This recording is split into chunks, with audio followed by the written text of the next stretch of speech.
Hi guys, it's the Armchair Pundit here and welcome back. So we're going to be talking about State of Origin Game 1, which is a massive game over here in Australia.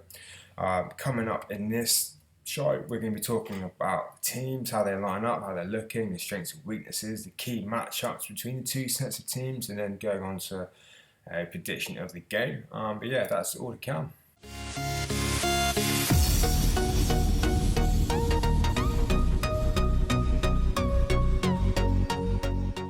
Alright, so first I just want to apologise about the weird lighting. I've got builders into the house at the moment. Sparkies have short-circuited the lights, so I can't fix them. So I've got some lamps up and I've got my phone shining into my face. It's pretty bright, so apologies for that.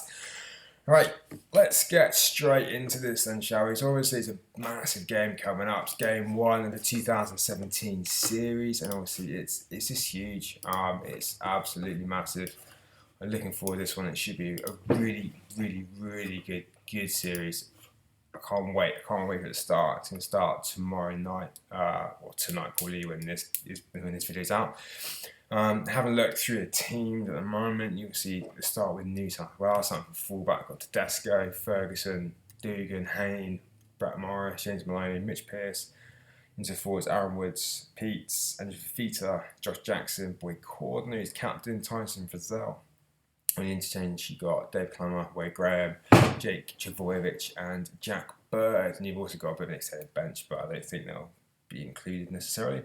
Getting to Queensland, you've got Darius Boyd at fullback, Corey Oates, Will Chambers, Justin O'Neill, Dave Gagai, Anthony Milford, Cooper Cronk, Dylan Harper, Cameron Smith, who's the captain, obviously, he's been there for a while. Nate Miles, Justin Piley, Matt Gillette, Josh Maguire, and their bench they've got Michael Morgan, Sam Tharder, Aiden Guerra, and Jacob Lillyman. So guys, we're just going to have a quick look at a bit of the matchups and how the teams sort of compare to each other and who we think is going to win those battles. So when I look at it, you got sort of Tedesco against Boyd, probably fairly even. I think probably Boyd's been a bit better this season than Tedesco has. I'm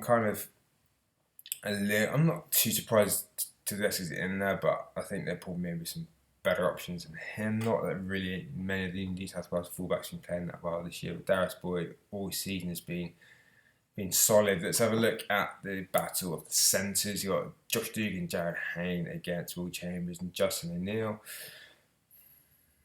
I think looking at it, the New South Wales centres are probably better than the Queensland centres. If Josh Dugan can stay in one piece, that is. I think they just got more about them, I think, than Will Chambers and Justin O'Neill. I just don't. Jared Hayne, if he concentrates the whole game, if he can get his head in the game the whole time, I think he'll cause them some problems. I think I have a feeling that Jared Hayne and Josh Dugan will have it over Will Chambers and Justin O'Neill. Let's look at 6 and 7. Obviously, for New South Wales, Maloney and Pearce, and for Queensland, you've got Milford and Cooper Cronk. Milford's his debut. He's going to be pretty nervous, but he's got Cooper Cronk alongside him. He's got Cameron Smith as well. So he's some experienced campaigners.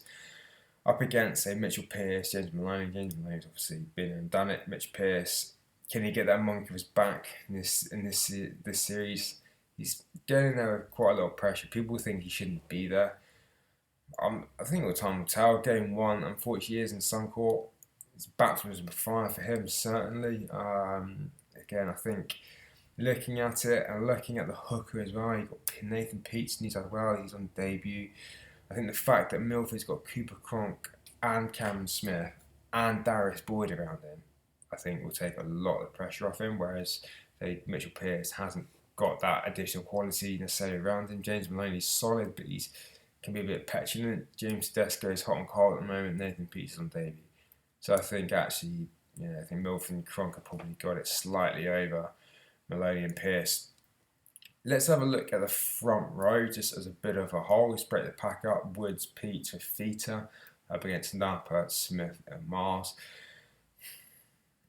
Fifita is just a beast. The guy will just keep going and going and going, making breaks. He's been playing very well for Cronulla lately.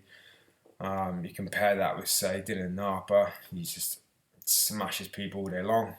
Again, downpost on debut, so I don't think he's the sort of guy who's going to feel the pressure. I think he'll relish it. I think he'll come out in a big game. I don't think he'll make too many errors. I think he'll really smack people.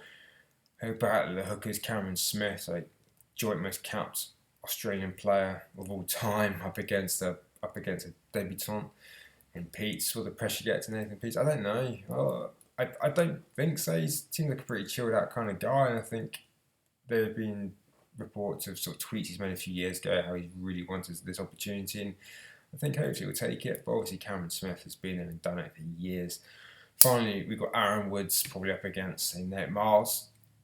Aaron Woods is massive. He's a massive player, but for me, he doesn't play how I'd want him to play.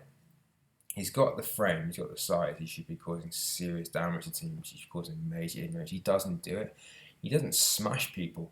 He tries to play that sort of almost like a first receiver hit and try and offload, a little bit like sort of James Graham does at the Bulldogs, but James Graham just does it in a better fashion than him, and he's sort of in the middle. He's caught in the middle. He doesn't know whether he wants to hit people or whether he just wants to sort of try and pass and offload. I want to see Aaron Woods in this game just run hard and run straight. And the offload's there to offload it and do it. But if it's not, don't force it.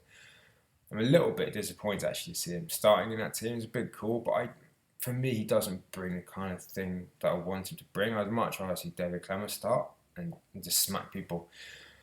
Let's have a look at your locks.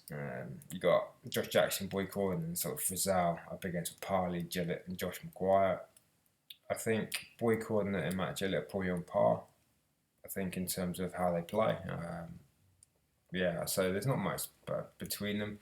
Josh Jackson and Josh Parley. If I had to pick one, I'd choose Josh Parley over Josh Jackson. I think. Parley's just got more about his game, and Josh Maguire against Tyson Frizzell. I don't like Josh Maguire. He seems like an idiot. Tyson Frizzell gives it his all. He really gives it his all. When you saw from his debut last year, he chasing down wingers and all sorts. So yeah, battle between those two sets, very, very, very, very close.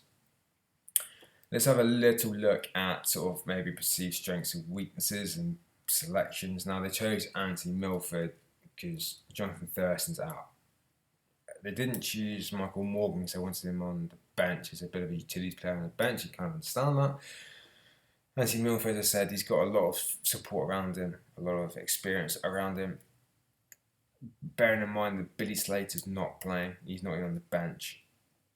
I think Billy Slater's he's been out of the game for over a year. But he's come back and he's been playing really, really well. I know Darius Boyd's incumbent, but you've got to have some team. You have space in your team for someone like Slater somewhere. You have to have it somewhere. I'm really surprised, given they brought Milford in as a debutant, to not have Slater in that team, whether it be on the wing or at fullback. And I probably would have had him at fullback. He's played more at fullback than Darius Boyd has there. Pushed Darius Boyd to wing probably instead of maybe Corey Oates. But then that brings my other selection surprise, which is a lack of Valentine Holmes. Now again, I think this is just a case of the fact that Queensland won this last year with that back three, and they're probably thinking, why change it up? Why would you change it? Now obviously Corey Oates is 6'4", 6'5", whatever he is, and Dan Gagai is gangly as well, and he's a very, very good runner. But Valentine Holmes brings that extra spark. I'm surprised they haven't got him in and around that team, so I haven't picked him. I think it's also the fact with Origins it's a struggle to get over in 20 with your back three. You've got to have real strong ball carriers in your back three, probably hence why Brett Morris has been picked for New South Wales. You have his big, strong ball carriers, and probably Corey Oates and Dan Gagai fit that a bit more than Valentine Holmes does. So yeah, I can kind of understand that. I'm disappointed as a fan not to be seeing Valentine Holmes on this stage. New South Wales, they've always included Brett Morris. He's back from the outreach, so he's back in there. Fair enough. And Jared Hayne, I just don't. I get it, but if he doesn't play well in game one, I just want him to drop him. Seriously, I just drop him. He has to perform from game one. It's not the sort of thing you can give him a second chance and hope he does better. He's not been set in the world of light for the Gold Coast. but I think he's a big stage player. But he's always saying, I want the big stage. But then try telling that to Titans who are paying him $1 million a year. I mean, why can't he just play like that every week? But, you know, I hope he turns it on. But I don't know. Time will tell on that one. I think he got ripped apart the other week by Dylan Walker, and I'm surprised that Dylan Walker didn't get a look in to that centre. He's been that centre position alongside Josh Dugan because he's been playing extremely well. Dylan Walker's been playing fantastically well, and he ripped Jared Hayne to shreds the other week. So I feel for Dylan Walker, and I think if Jared Hayne doesn't pat the bag, then Dylan Walker will be right in there. Okay, let's get into the predictions. I looked at some of the like sports bet odds and that kind of thing. You bet, they both seem to favour New South Wales. Sports bet New South Wales 1-12. Just like it's very, very close, but they are favouring New South Wales. Very close game. I personally, looking at the teams, I think it'll be very, very close. I'm looking at the backs really more than the forwards. Also the bench as well, and the benches look fairly even. If I had to choose between Michael Morgan and Jack Bird, I'd probably use Michael Morgan. Doesn't work out, Anti-Milford, I could just stick Michael Morgan the rest of the game. I think New South Wales will win. I think it'll be probably by about 2. Be very, very close. I don't at this point want to do a prediction for the whole series because I just have no clue, to be honest with you.